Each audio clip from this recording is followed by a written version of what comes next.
Hello mga kabasketball! Narito ang mga nakakabaliw na comeback sa NBA playoff history.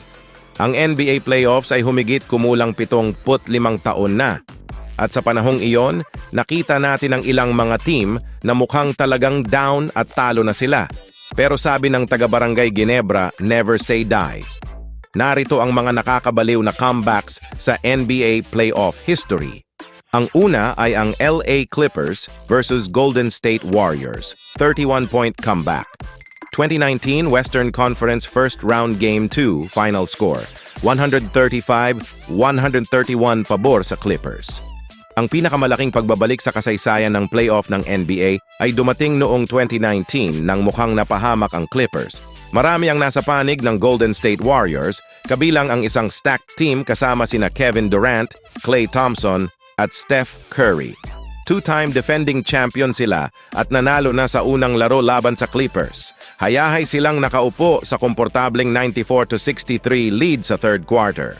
Sigurado na ang mananalo sa laro ay ang Warriors, hanggang biglang naglaho ang kanilang malaking lamang. Bumalik ang Clippers sa laro at talagang nabaliw. Ang mga bench star na sina Lou Williams at Montrezl Harrell ang malaking nag-ambag ng ang Clippers ay umiskor ng 85 puntos sa ikalawang kalahati na na-outscoring ang Warriors 72-37 sa loob ng 19 at kalahating minuto upang bawiin ang pangunguna at makauwi sa kanilang panalo. Naging perpektong 9 for 9 si Harrell, nagtapos na may double-double na 25 puntos at 10 rebounds. Umiskor si Williams ng 36 points at may 11 assists sa epic 31-point comeback win. Kahit na hindi ka pani-paniwala, nagpatuloy pa rin ang Warriors upang manalo sa serye sa Game 6. Natalo sila sa Toronto Raptors sa finals. Ang pangalawa ay ang LA Clippers ulit versus Memphis Grizzlies, 27-point comeback. 2012 Western Conference First Round Game 1, final score 99-98 pabor sa Clippers.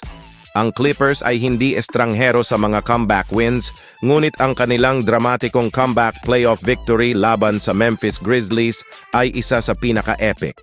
Tinapos ng Clippers ang unang quarter na may tambak na 20 points. Ang Grizzlies ay lumanang ng 27 points bago matapos ang third quarter.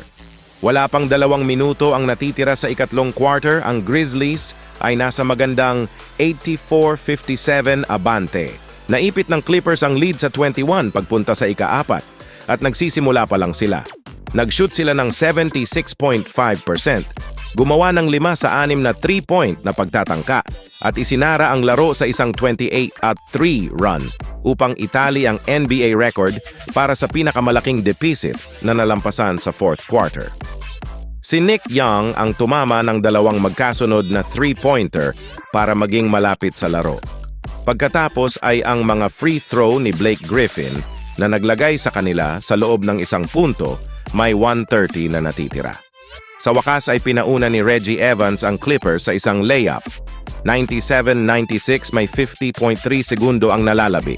Ito ay laro ng kahit sino sa puntong iyon, ngunit na foul ng Grizzlies si Chris Paul na tumama sa parehong free throws upang makagawa ng 99-98 lead sa 23.7 segundo ang natitira.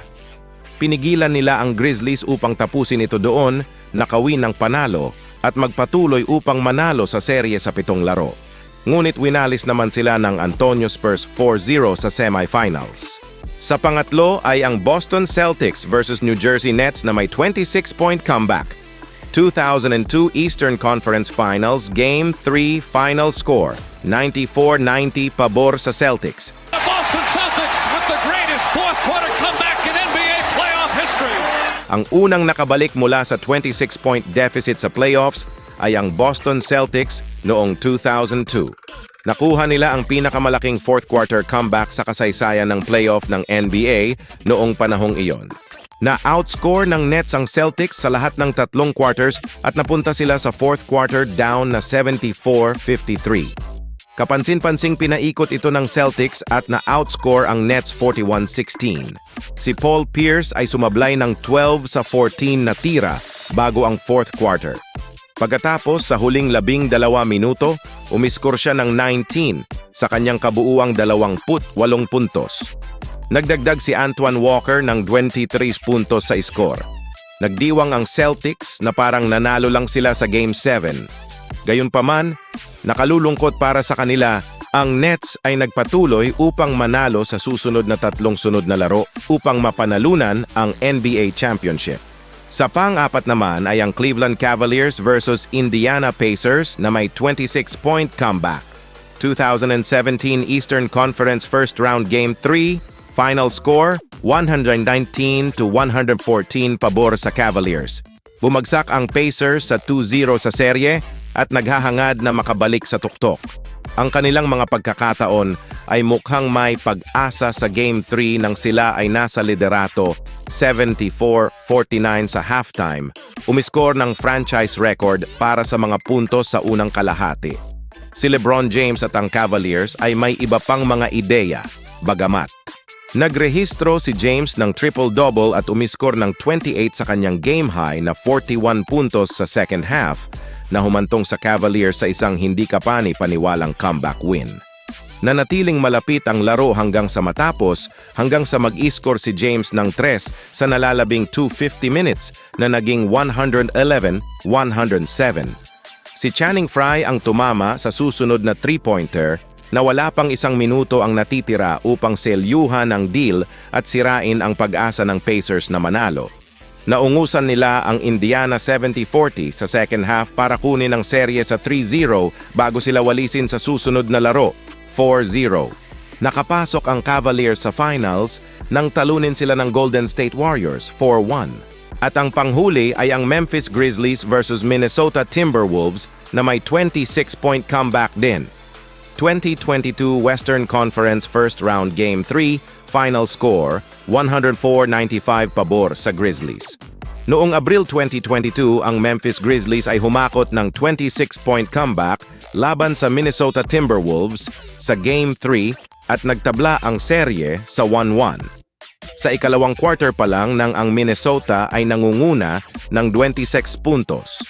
Medyo nakabalik ang Grizzlies. Pinutol ang deficit sa 7 puntos na lang sa third quarter, ngunit nakabalik kaagad ang Timberwolves na umarangkada sa 73-50 sa huling bahagi ng third quarter.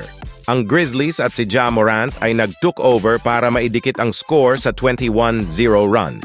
Si Ja Morant ang naging unang manlalaro sa kasaysayan ng playoff ng Grizzlies na nagtala ng triple-double nang tumapos sila sa 104-95 at nanguna sa serye 2-1. Nanalo sa series ang Grizzlies sa round 4-2 laban sa Minnesota Timberwolves. Pagkatapos hinarap naman nila Golden State Warriors sa conference semifinals na natalo sila sa 4-2. Ano ang masasabi nyo sa mga nakakabaliw na comebacks sa NBA playoff history? Please comment nyo lang sa baba. Basketball today, basketball later.